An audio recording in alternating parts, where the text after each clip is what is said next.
Hello friends, ಎಲ್ಲರೂ ಹೇಗಿದ್ದೀರಾ? ಎಲ್ಲರೂ ಚೆನ್ನಾಗಿದ್ದೀರಾ? ಫ್ರೆಂಡ್ಸ್, ಯಾವುದು ಒಣಗಿಲ್ಲ, ಎಲ್ಲ ತಿರುವಾಗ ಹಾಕಿದ್ದೀವಿ. ಎಲ್ಲ ಇವಾಗ ಒಂದು ಟೈಮ್ಗೆ ಹೋಗಿ ಮಾತ್ರ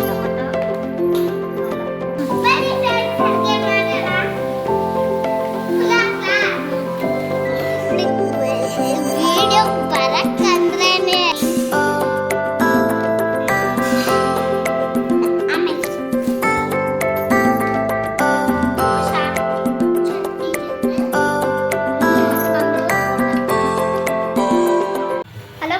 ಎಲ್ಲರೂ ಹೇಗಿದ್ದೀರಾ? ಎಲ್ಲರೂ ಚೆನ್ನಾಗಿದ್ದೀರಾ ಅನ್ಕೊತೀನಿ. ನಾನು ಕೂಡ ತುಂಬ ಚೆನ್ನಾಗಿದ್ದೀನಿ. ಇವತ್ತು ಮಧ್ಯಾಹ್ನ ಮೇಲೆ ವ್ಲಾಗ್ ಸ್ಟಾರ್ಟ್ ಮಾಡ್ತಾ ಇದ್ದೀನಿ. ಯಾರೆಲ್ಲ ವಿಡಿಯೋ ನೋಡ್ತೀರಾ ಪ್ಲೀಸ್ ಸಬ್ಸ್ಕ್ರೈಬ್ ಮಾಡಿಕೊಂಡು ವಿಡಿಯೋ ನೋಡಿ. ವಿಡಿಯೋ ಇಷ್ಟ ಆಗಿದ್ದರೆ ಒಂದು ಲೈಕ್ ಮಾಡಿ. ಇವಾಗ ಬಟ್ಟೆ ಎತ್ಕೊಬರೋಣ, ಮೇಲೆ ಹೋಗೋಣ ಬನ್ನಿ. ಇಷ್ಟೇ ದಿನ ಬಿಸಿಲು ಮಳೆ ಹಾಕಿದ್ದೆ, ಆದರೆ ತುಂಬ ದಿನದಿಂದ ನಮ್ಮ ಯಜಮಾನ್ರದ್ದು ಜೀನ್ಸ್ ಪ್ಯಾಂಟ್ ಎಲ್ಲ ಹಾಗೆ ಇತ್ತು. ಇವತ್ತು ಜೀನ್ಸ್ ಬಟ್ಟೆ ಮಾತ್ರ, ಅಂದರೆ ಜೀನ್ಸ್ ಪ್ಯಾಂಟ್ ಮಾತ್ರ ಹಾಕಿದ್ದೆ. ಜೀನ್ಸ್ ಪ್ಯಾಂಟ್ಗೆ ಮಾತ್ರ ಕ್ಲಿಬ್ಬೇನು ಅವಶ್ಯಕತೆ ಇಲ್ಲ. ಅಲ್ಲಿ ನೋಡಿ, ಕ್ಲಿಬ್ಬು ಇಲ್ಲ ಅಂದ್ರೂ ಜೀನ್ಸ್ ಪ್ಯಾಂಟ್ ಕೂಡ ಕೆಳಗಡೆ ಬಿದ್ದಿದೆ. ಅಷ್ಟೊಂದು ಗಾಳಿ. ಜೀನ್ಸ್ ಪ್ಯಾಂಟು ತುಂಬ ವೆಯ್ಟ್ ಇರುತ್ತಲ್ಲ, ಆದ್ರೂ ಕೆಳಗಡೆ ಬಿದ್ದಿದೆ. ನಾನು ಕ್ಲಿಬ್ ಹಾಕಿಲ್ಲ, ಕೆಳಗಡೆ ಬೀಳಲ್ಲ ಅಂತ ಹಾಕಿಲ್ಲ, ಆದ್ರೂ ಬಿದ್ದಿದೆ. ಫ್ರೆಂಡ್ಸ್, ಯಾವುದು ಒಣಗಿಲ್ಲ, ಎಲ್ಲ ತಿರುವಾಕ್ ಹಾಕಿದ್ದೀನಿ. ಎಲ್ಲ ಒಣಗೋಗಿದೆ ಅಂದ್ಕೊಂಡೆ, ಆದರೆ ಇವಾಗ ಸ್ವಲ್ಪ ಬಿಸಿಲು ಬಂದಿದೆ. ಅವಾಗಿಂದ ಬಿಸಿಲು ಇರಲಿಲ್ಲ. ಎಲ್ಲ ತಿರುವಾಕಿ ಹಾಕಿದ್ದೀನಿ. ಇವಾಗ ಬಿಸಿಲು ಬಂದಿದೆ. ಒಣಗಿದ್ರೆ ಸ್ವಲ್ಪ ಬಿಟ್ಕೊಂಡು ಇಟ್ಕೊಳ್ಳೋಣ. ಈಗ ನೋಡಿ ಫ್ರೆಂಡ್ಸ್, ವಾತಾವರಣ ಈ ನಡುವೆ ಮಳೆ ಇರೋದಕ್ಕೆ ಹಸಿರಾಗಿದೆ. ಎಷ್ಟು ಚೆನ್ನಾಗಿದೆ.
ಮಂಗಳೂರು